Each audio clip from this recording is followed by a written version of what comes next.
bandiraɓe sehelaɓe musidɓe fulɓe renduɓe on calminama on jurama on jarama kadi on jettama no fewi on du'anama jaam Allah bajjo baɗowo ko weeli ɗum tawa hay innama aada e goto wawa ɗum firtu bisimilla moon e hayangoji men hande ko talata balɗe nogas e jeetati lewru setto hitande ujunnaje ɗiɗi e nogas e jeego ruɓindo moon jaydeji ɗeyi arti gam to gande on koɗi piri ɗi pirti ɗi cari ɗi cakti e nde ɗo ñalande jayde le soleil ɗey windi ko révision constitutionnelle et modernisation du système politique hina wayno dey jayde yiɗi wi ko kala ko fayi e no politique yahanirte e si no yuɓɓinirte e nder Sénégal de hande foti ƴeewe ƴewtinde e si noon kala ko waklitte hen kala ko fewnitte hen ɗum fewne noon tigui jayde ɓisdiri hen le grand tournant en 4 loi hina wayno tigui tigui de hande ko yowiti e politique de ɓe jottima e ceeli boli ɗi gandanɗa de hande tigui tigui mbo kala ma rew bolol mum hina wayno noon ɗum ɗeɗo balɗe tigui noon ɗum andete is noon ɗum waɗate noon tigui jayde ɓisdiri hen le président de la République a dévoilé hier 4 avant-projets de loi portant sur la constitution, la cour constitutionnelle, le système électoral et les partis politiques omo ganduɗa kam woni Bassirou Diomaye Diakhar Faye de kam woni hoorejo lesdi Sénégal hanki de holleri eɓɓoji nayyi ɗi ganduɗa de hiɗi jowti e saria ɗi gabbi e ko wiyete ko constitution woni deftere nde nde ganduɗa hen foof en poti yowo gam no Sénégal yahanirte ni e si noon cour constitutionnelle woni suudu ɓurdu tow ñawirdu ndu ganduɗa de hindu yowi e nden ɗon deftere ko yowati e suɓgoji e ko wayi nonne ɗum ne tigui tigui on ɗon projet de loi de ma mbo yurno ɗum mbo yurnito ɗum ha tengti e ko fayi e parti ji politique wodi landaji politique ɗi ganduɗa de hiɗe nder Sénégal e wiide jayde le soleil jayde nde ɓisdi hen plus de juges constitutionnels 7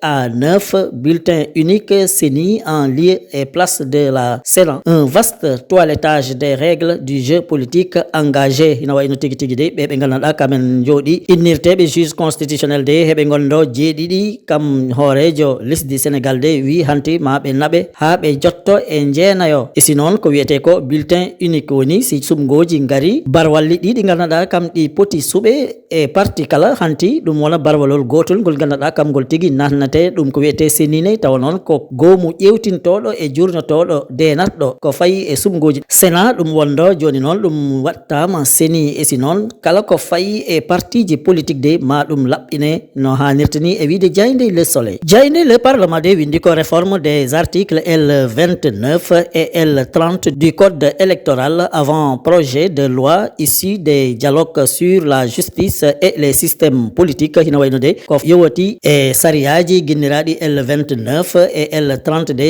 kam ɗi poti waklite tawa noon hina jowti e hono suɓgoji woni code électoral ɗi jahanirte ina wayno noon ko wiyete ko dialogue sur la justice tawa ko gooɓe jiile e si noon ko batu mo ganduɗa de ko yalti ko hen ina wayno de ko tolnoto e eɓɓoji nayyi ɗin ɗon ɗi gonɗinama e si noon ɗi jaltinama gam tigui tigui janggo jaam ɗin ɗon suɓgoji mbawa waɗe no hannirte ni jayno nde windi ko la cohabitation douce refuse d'être chahutée et risque de continuer son bonhomme de chemin hina wayno tigui tigui de wondugol Ousmane Sonko e Bassirou Diomaye Diakhar Faye de haysi tawi ko gondigal gallaɗi ɓe ɓadodirtawa ɓe memadirta hina wayno de ɗum kam ɗum yawtat e si noon ɗum siwa hanto ɗum siwa gas e wiide jayde le parlement e nder jayde l'évidence on mbiyeteɗo Mamadou Masely kam de wi ko ɓe mbawa deƴƴu e ɗum ɗon ko gandanɗa hina waklite tawa noon janggo jaam si sumgoji gari tawa noon hina waɗi niɓre e si noon guyka e ko yowati hen noon tigui jayde nde windiri ɗum réforme institutionnelle Massaly met en garde contre une loi imposée sans concertation wiide tigui tigui kamen kam ɓe jaɓata neɗɗo adda tan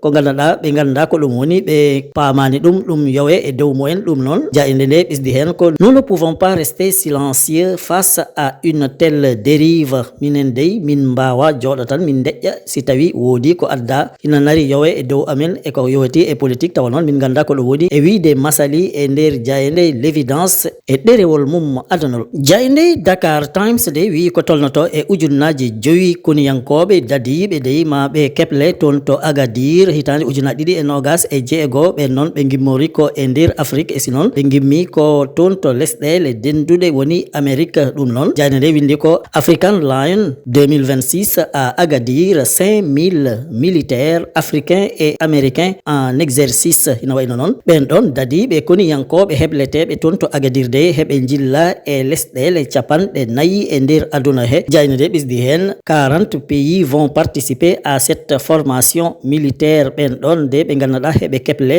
eɓe gimmi e lesɗele 4 e nder aduna he de e wiide jayde Dakar Times. Jayde le Dakar wade wi ko omo ganduɗa ka woni Macky Sall de yo jooɗo e jappere goomu gendiji aduna woni Organisation des Nations Unies de hina wela omo ganduɗa ka woni keyniɗo hande kala ko jilla e Serigne Touba Cheikh Amadou Bamba Khadimou Rassoul woni Serigne Mountakha wide hina ɗum wela hina ɗum ɓurana e sinon ko ɗum tan woni himme mum. Noon tigui jayde le Dakar wa widdire ɗum le président Macky Sall nommé SG des Nations Unies Serigne Mountakha le souhaite aussi hina wayno tigui tigui de kam khalife général des Mourides de mbi si tawi on ɗon Macky Sall woni keyniɗo goomu gendiji aduna dey koko ɓurani ɗum kamne e wiide jayde le Dakar wa. Jayde la libération de arti e ko kewi ko toon to Kaolack sabo windi ko association de malfaiteurs tentative de viol sur mineur âgé de 12 ans et acte contre nature hina wayno tigui tigui de toon to Kaolack dey wotɓe galnaɗa de heɓe gondi eɓe mbadda ko galnaɗa ko de ɗum fewani ɗum moƴƴani saabu noon ɓe ɓuratno doole pour que tokoso dañɗo duuɓi 12 heɓe ɗum ɓura doole heɓe leloda e mum. Ɗum noon tigui jayde nde windir ɗum les dessous sordides de l'affaire de Kaolack. noon tigui jayde nde windir ɗum huɗum tigui tigui woni e on ɗon alhaali mo ganduɗa de ko toon to Kaolack mo kewi tawa noon ko sukaɓe wonduɓe noon hewɓe heɓe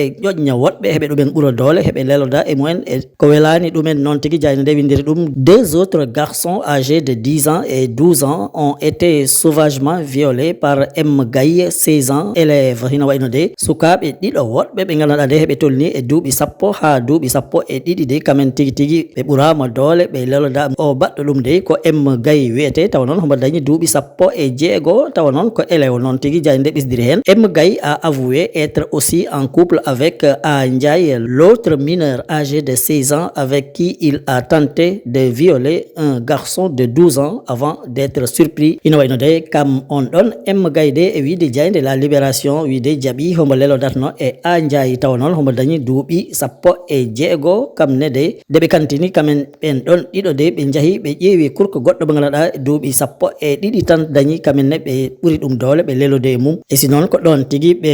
tawa eɓe mbaɗa ɗum ko boni. noon tigui jayde ɓesdiri hen ɓen ɗon foof de ɓurɗo o hen won mawɗo de ko Abdourahmane Sow wiyete on Abdourahmane Sow noon dogi moggoyima ha joni homo ɗaɓɓite e wiide jayde la libération. gasnirten ko coftal ɓalli e point actu sport kam de windi ko Diomansy Kamara sur l'avenir de Nicolas Jackson. Tout est possible, il vit une excellente saison. ina wayno de omo ganduɗa ka woni Diomansy Kamara de gonɗoɗe e kippu Sénégal e duuɓi ɗi e jawtuɗi kam de yekkiti konngol abbini e Nicolas Jackson wiide bawal mum hande de ala ɗongal hori yah saabu noon kam on Nicolas Jackson de e wiide Diomansy Kamara de ko waɗi ko e nde ɗo hitande de koko mantini koko mawni e si noon koko teska e wiide jayde point actu sport ha joni jayde nde ɓesdi ko kippu biyeteɗo Al Hilal tawa noon toon Kalidou Koulibaly football de hina wayno ko nibre tigui woni e gañalde nde nde wiya kam on Kalidou Koulibaly gonɗo e kippu national hina wayno ha joni haydara ko yimɓeɓe gandi e nden ɗon gañande e wiide point actu sport. bandiraɓe sehilaɓe ɗum wonɗo seeɗa e komin gaddanno on e ko jaydeji ɗi dawi ɗi bindi hande tottodiren aadi ha sanga goɗɗo so weeli Allah joom baɗe e bawɗe o.